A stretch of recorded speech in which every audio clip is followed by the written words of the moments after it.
Are people sleeping on the Heat, Brew? No. Oh. I mean, they're going to beat the Hawks. They're going to beat the Hawks. But they play Boston, the team that's going to win the East. So you're sleeping on them? No, I'm keeping it real. You're sleeping. Look, I got mad respect for Jimmy Butler, mad respect for Bam Adebayo and Eric Spoelstra. Okay. All right. And I like Tyler Hero too. No but respect. they are at a serious talent deficit. Okay? They're the lowest scoring team in the NBA. They defend well. They're not awesome defensively. They're top 10. Yeah. They defend well, but they can't score. They got 5 undrafted players either starting or in their rotation. Mm-hmm. What NBA team does that? It's almost like they're out to prove that if we play hard, like that's their culture. Get out there, play hard, gritty, and it's great. But you need more talent to win big in this league. And again, I guess, okay, this is great. They got to the conference finals last year. Was it Yippee. close? Was it close? They lost in 7, so what? They lost. On the last second shot. Okay, so they're going to, do they have, what type of chance do they have against Boston? Listen, do I think people are sleeping on the Heat? If people believe what Brew believes, that they are cannon fodder, yes, they're sleeping on the Heat. Playing 6 amateurs. games. Wait, hold on a second. So you think it's going 6 games? I think Boston will beat them in 6. Okay, well then what? Wait a moment. But hold on.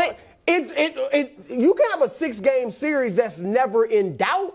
So this is not going to be in doubt. So wait, Boston I just want to make sure I understand. Team. We live in a world where we can have close sweeps and 6-game blowouts. Is that what's happening? You live in that world. Because with the Mavericks, you were talking about how close they played so-and-so. And how close that's they not a played playoff series. so-and-so. Individual games, obviously, can be close and come down to last-second shots or a couple minutes. I'm talking about as a series. Yeah, there have been many 6-game series that are in doubt. Okay. You could be up 3-1, lose the game 5, and then win in 6. Okay, so what I'm going to tell you is this.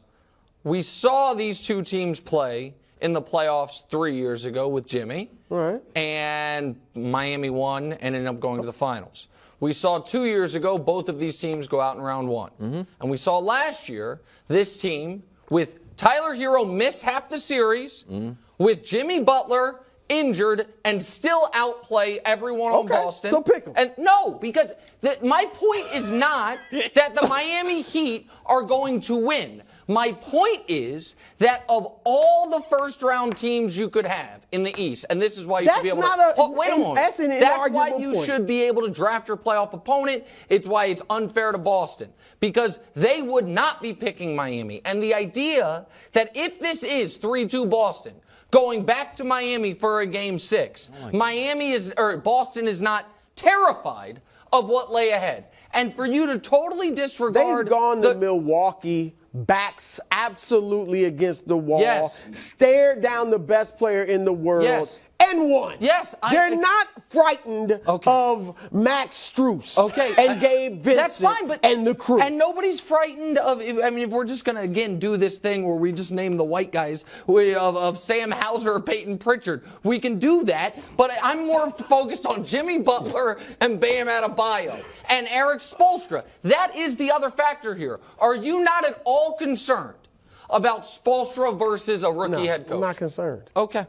Okay, then I would argue people are sleeping on You said that they took them 7, which is true. They took them 7 last year with Butler injured, hampered, and Tyler Hero missing a lot of it. Pick them. What? If they took them 7 with their best player hampered, the second or third best player, out, in and out, take them. No, because I don't think... So that was a lot of hot air. No, I don't think Miami is going to upset the Heat. But I would not... right now look at this... I'm sorry, I said it wrong. Upset Boston. But it seems like you would be shocked if it happens. I would not be shocked. Yeah, I would. I would not be shocked. Everybody. I think Miami is more likely to beat Boston than whoever is playing Milwaukee is to beat Milwaukee. They are the toughest Brooklyn 7th seed. They're the toughest first round I think it's more likely than Brooklyn beating Philly or the Knicks beating the Cavs. Not Knicks, Cavs. Okay, I disagree. But they're the toughest. I agree that of the top teams, they're facing the toughest opponent. It's going to be a 7-game blowout. I'm excited for it. That I was don't care your if they win preview in of 7. Hawks Heat You win. tonight. Which Well, we all think the Heat are going to beat the Well, I Hawks. guess so. Jeez, Yeah, poor Trae Young. This is why he's going to get traded. Tonight, one of the last games Trae Young plays in an Atlanta Hawks uniform.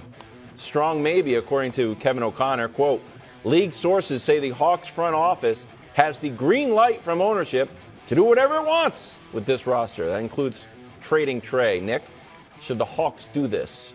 I mean, I think they'd be crazy not to explore all options. I also, if I may, the Ben Simmons meltdown ripple effect has affected 20% of the Eastern Conference. It led to Philly getting James Harden and potentially making the NBA Finals. We'll see. I know you don't think they will.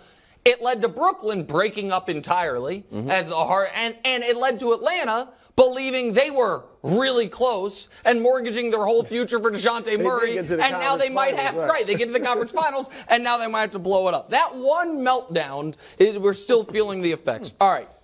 I don't know what Trae's market is, but can I tell you the most interesting trade? Yes, please. And I'm just curious if you think both teams have a meeting. Atlanta calls New Orleans. Zion for Trae, straight up. No. Who says no? Who are you saying says no? New Orleans.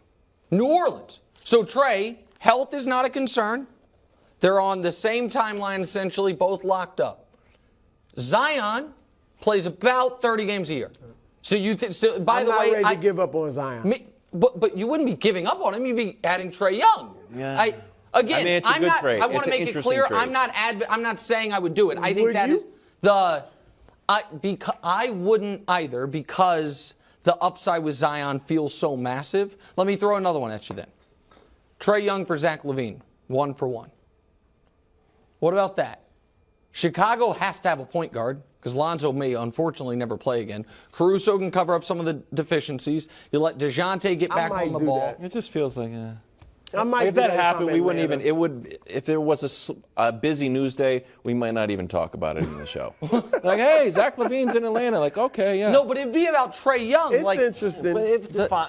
Look, I'm not ready. If I'm Atlanta, like you said, I'm shopping him. I'm not giving him away, but I am definitely seeing what I can get. And because he's talented, he's only 24, and he's got to learn. But he's had 3 head coaches. He's had a new front office. He's had different teammates. They've been thinking he's going to be like Steph. The problem is he can't shoot like Steph. That's not the problem. Problem is he's not. His bigger problem is the leadership, teammate. Well, coach a lot stuff. of that, but Steph's still, the ultimate. He shoots a ton and is not that accurate. He's 43% this year. He was 33% from 3. All right, he was 35% for his career from 3. So him coming into the league, a lot of people thought he can be Steph. They had Travis Schlenk, who was the old assistant GM in Golden State when Steph emerged. Like that was the plan. So that's interesting because I totally did. He obviously didn't have the intangibles. Yeah, but that's to me, Trae's. Of course, he's not Steph. Trae as an offensive player is, to me, highly valuable. The problem is everything else that comes along with him, and I know Mr. Young, his dad's going to get mad, but everything else that comes along with him is bad. The defense is awful. But the offense got issues too. His shot selection is poor. The numbers are nice. I still think Trae Young, purely the offensive player, that alone is highly valuable. The problem is everything else that comes along with him nullifies that. Like he's on his 3rd coach in 3 years. A lot of that is on him. A massive amount of that's on him. Go ahead. No, so the question is, Chris Haynes had an article in December that said Trae was going to request a trade, and then Kevin O'Connor came out with this that said, Quinn Snyder might not want Trae. Do you at all question the timing of this stuff? Like, we're headed to play tonight. The article was this week. Do you think this is like, man, this is to get a little bit of leverage back on the management side of things? No, I think they'll be smart, and if they find a great move, they'll do it. Because Murray can play point too. Yes. So that's my point. Yeah. Zach LaVine thing is interesting. I don't hate that. But look, again, I wouldn't totally give up on Trae. Like, we got to get rid of him.